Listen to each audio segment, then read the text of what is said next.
Now let us see the osteology of humerus. It consists of upper end, shaft and the lower end. Upper end consists of head, neck, greater tubercle, lesser tubercle, and intertubular circus between both of these tubercles, shaft, and this is the lower end. Lower end consists of capitulum, trochlea, radial fossa above capitulum, coronoid fossa above trochlea, and olecranon fossa on the posterior surface above trochlea. This is the trochlea and this is the olecranon process above trochlea. Now let us understand each of these parts. This is the head. Head is smooth and rounded. It is covered by articular hyaline cartilage which is thick at the center and thin at the periphery. And the neck. Humerus consists of three necks: anatomical neck, surgical neck, and a morphological neck. Anatomical neck is present at the constriction of the head. Surgical neck is present below the greater and lesser tubercles. And the morphological neck is the separation between epiphysis and diaphysis of the humerus. So three necks: anatomical neck, surgical neck, and a morphological neck. And the greater tubercle. This is the greater tubercle. This is the lesser tubercle, and this is the intertubular circus between both the tubercles. This is the greater tubercle, which is the most lateral part of the humerus. And in the posterior superior surface of the humerus, it gives rise to four muscles. Those are sit muscles. Three muscles, sit muscles. These are supraspinatus, infraspinatus, and teres minor. And the lesser tubercle. This is the lesser tubercle, and it is the small elevation on the front and the upper end of the humerus. It provides attachment to subscapularis. Here three muscles, sit muscles.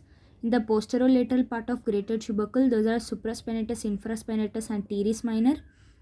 This is the lesser tubercle. This is present on the front of the humerus and it gives rise to subscapularis muscle. And this is the intertubular sulcus, or also called bicipital groove. It is the groove between lesser and greater tubercles. It contains long head of biceps enclosed in the synovial sheath and the ascending branch of anterior circumflex humeral artery. This intertubular circus and these tubercles gives rise to three muscles. This intertubular sulcus gives rise to three muscles. This intertubular sulcus consists of lateral lip and a medial lip. Lateral lip gives rise to pectoralis major, latissimus dorsi in the floor of the groove, and the teres major on the medial lip of the groove. So it is like lady between two majors. Latissimus dorsi in the intertubular sulcus, pectoralis major laterally, teres major medially. Now let us see the shaft. Shaft consists of three borders: anterior border, lateral border, and the medial border, and three surfaces: anterolateral surface, anteromedial surface, and the posterior surface. Now let us see the anterior border. Anterior border, starts from the lateral lip of intertubular sulcus and it passes lateral lip. So it passes from the lateral lip of intertubular sulcus and extends down to the anterior margin of the deltoid tuberosity, and it becomes smooth and rounded in the lower half, and it ends in the radial fossa. So once again, it starts from the lateral lip of intertubular sulcus, passes to the anterior border of deltoid tuberosity and becomes rounded in the lower part and ends in the radial fossa. Now let us see the medial border. Medial border starts from the medial lip of intertubular sulcus and it ends in the median epicondyle. Medial lip of intertubular sulcus and ends in medial epicondyle. Now let us see the lateral border. This is the lateral border of the humerus.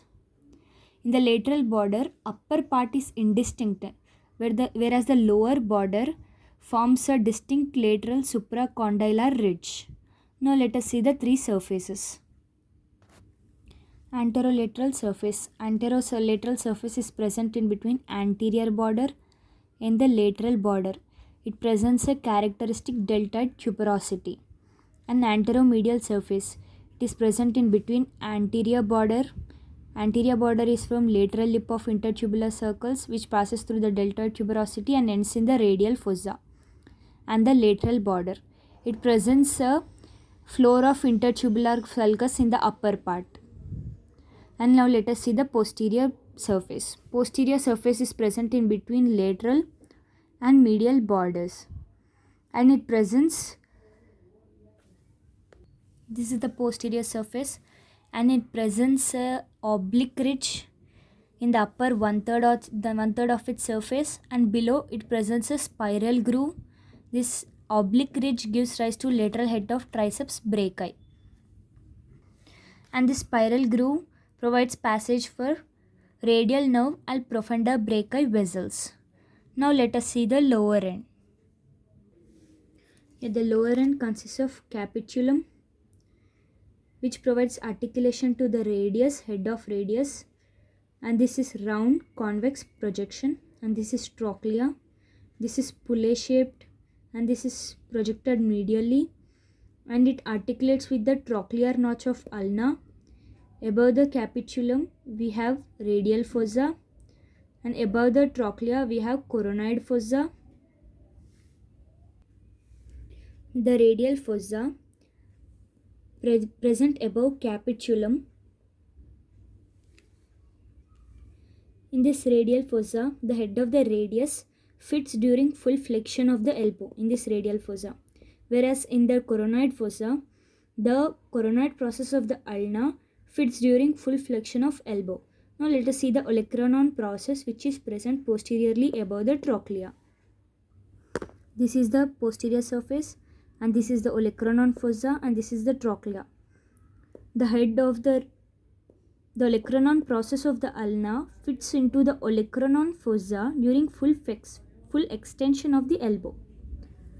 Now let us see the applied aspects of humerus. It includes fractures of humerus. The most common sites of fracture include surgical neck.